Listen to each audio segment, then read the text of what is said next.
क्या आपने कभी सोचा है कि हमारा ब्रह्मांड कितना विशाल है? यह इतना बड़ा है कि हमें इसे समझने में काफी समय लगता है।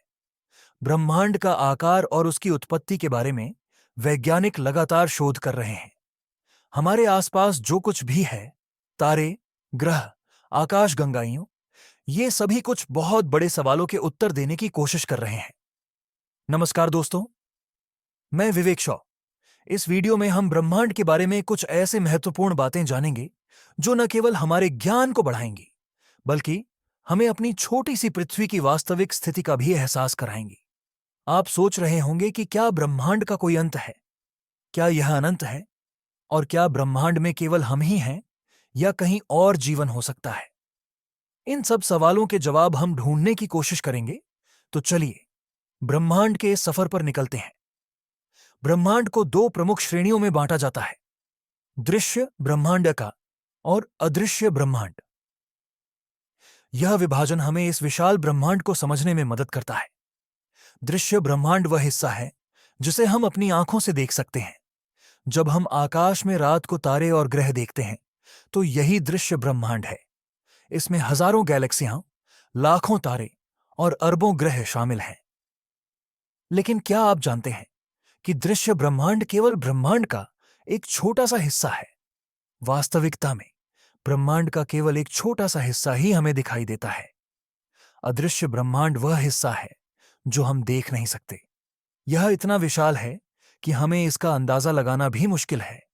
इसलिए हम इसे अदृश्य ब्रह्मांड कहते हैं।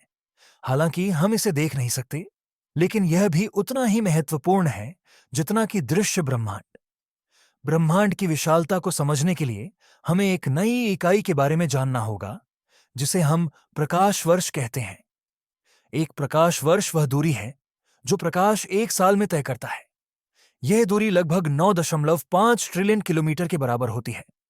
सोचिए, अगर हम पृथ्वी से सबसे नजदीकी तारे प्रोक्सिमा सेंटोरी तक यात्रा करना चाहें, तो यह लगभग 4.24 प्रकाश वर्ष दूर है। इसका मतलब है कि अगर हम प्रकाश की गति से यात्रा करें, तो हमें वहां तक पहुंचने में 4.24 साल लगेंगे।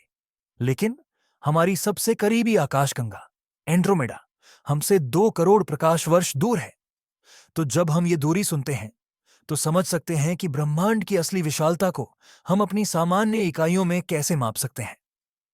ब्रह्मांड में इतना कुछ है जिसे हम देख नहीं सकते, फिर भी वैज्ञानिक अपने उन्नत उपकरणों की मदद से इन दूरस्थ स्थानों को समझने की कोशिश कर रहे हैं। हबल स्पेस टेलीस्कोप और अन्य विशाल टेलीस्कोपों ने हमें ब्रह्मांड के दूरस्थ हिस्सों को देखने में मदद की है, जिससे हम ब्रह्मांड की असली विशालता का थोड़ा सा आकलन कर पाए हैं। अब हम बात करेंगे ब्रह्मांड की उत्पत्ति के बारे में, जिसे बिग बैंग थ्योरी कहते हैं।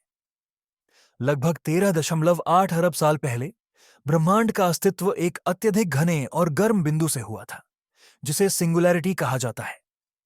इस सिंगुलैरिटी में सारी सामग्री और ऊर्जा एक छोटे से बिंदु में समाहित थी। फिर एक बहुत विशाल विस्फोट हुआ, जिसे बिग बैंग कहा जाता है। इस विस्फोट से ब्रह्मांड का विस्तार शुरू हुआ और तब से यह लगातार फैलता जा रहा है। जब बिग बैंग हुआ, तो ब्रह्मांड का तापमान इतना अधिक था कि कोई ठोस पदार्थ नहीं बन सकता था। लेकिन जैसे जैसे ब्रह्मांड ठंडा होने लगा, पदार्थ और ऊर्जा का निर्माण हुआ, जिससे तारे, ग्रह और आकाशगंगाएं बनी। इस दौरान ब्रह्मांड में हाइड्रोजन और हीलियम जैसी गैसें बनने लगीं। इसके बाद इन गैसों ने मिलकर तारे बनाए और ये तारे धीरे धीरे आकाशगंगाओं में संगठित हो गए। इस प्रकार ब्रह्मांड का विस्तार और विकास एक प्राकृतिक प्रक्रिया रही है, जो आज भी जारी है। हमारे ब्रह्मांड का विस्तार अब तक की सबसे तेज गति से हो रहा है। वैज्ञानिकों के अनुसार ब्रह्मांड का विस्तार लगातार बढ़ता जा रहा है और इसकी गति लगभग 73 किलोमीटर प्रति सेकंड तक पहुंच चुकी है। यह विस्तार इतनी तेजी से हो रहा है कि हमें अपने आसपास की चीजें और दूरियां भी बड़ी असलियत में समझने में कठिनाई होती है। इस विस्तार का कारण एक रहस्यमय शक्ति है, जिसे काले ऊर्जा कहा जाता है। काले ऊर्जा के कारण ब्रह्मांड का हर हिस्सा, चाहे वह तारे हों या गैलेक्सियां, एक दूसरे से लगातार दूर होते जा रहे हैं। इसका मतलब यह है कि भविष्य में भी ब्रह्मांड का विस्तार होता रहेगा। वैज्ञानिकों का मानना है कि इस विस्तार की गति और तेज हो सकती है।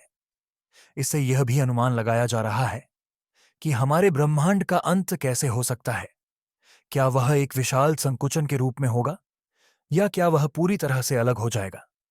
अब हम बात करेंगे हमारे सूरज और पृथ्वी के जन्म के बारे में। लगभग 4.5 अरब साल पहले सूरज का निर्माण हुआ था। यह प्रक्रिया एक विशाल गैस और धूल के बादल, जिसे नेबुला कहते हैं, से शुरू हुई। इस नेबुला के अंदर गुरुत्वाकर्षण के कारण गैस और धूल एकत्रित हो गए और धीरे धीरे इन कणों ने एकत्र होकर एक तारे का रूप लिया। सूरज के बनने के बाद इसके आसपास के गैस और धूल के कणों ने मिलकर ग्रहों का निर्माण किया। पृथ्वी भी इन्हीं कणों से बनी, लेकिन शुरुआत में यह ग्रह जल, हवा और जीवन के लिए अनुकूल नहीं था। धीरे धीरे पृथ्वी का वातावरण ठंडा हुआ और पानी की मौजूदगी से जीवन के लिए स्थितियां बननी शुरू हुईं। आज के समय में पृथ्वी पर जीवन बहुत विविध है, लेकिन जीवन की शुरुआत बहुत सरल रूपों से हुई थी। क्या आप जानते हैं कि पृथ्वी पर जीवन की शुरुआत के समय समुद्रों में बैक्टीरिया जैसे छोटे जीवों का अस्तित्व था? यही जीवन धीरे धीरे विकसित होकर जटिल रूपों में बदलता गया, जिससे आज की जीव विज्ञान की दुनिया बनी। अब यह सवाल उठता है कि ब्रह्मांड में क्या केवल पृथ्वी पर ही जीवन है या कहीं और भी जीवन हो सकता है? वैज्ञानिकों का मानना है कि ब्रह्मांड में जीवन होने की संभावना कहीं और भी हो सकती है। इस समय वे मंगल ग्रह, यूरोपा, बृहस्पति के चंद्रमा और अन्य ग्रहों पर जीवन की संभावनाओं का पता लगा रहे हैं। यह सवाल इतना महत्वपूर्ण है क्योंकि अगर जीवन पृथ्वी से बाहर कहीं और भी हो सकता है, तो इसका मतलब होगा कि ब्रह्मांड केवल पृथ्वी पर सीमित नहीं है, बल्कि यह जीवन के लिए एक व्यापक स्थान हो सकता है। आज के समय में हम ब्रह्मांड के बारे में बहुत कुछ जान चुके हैं।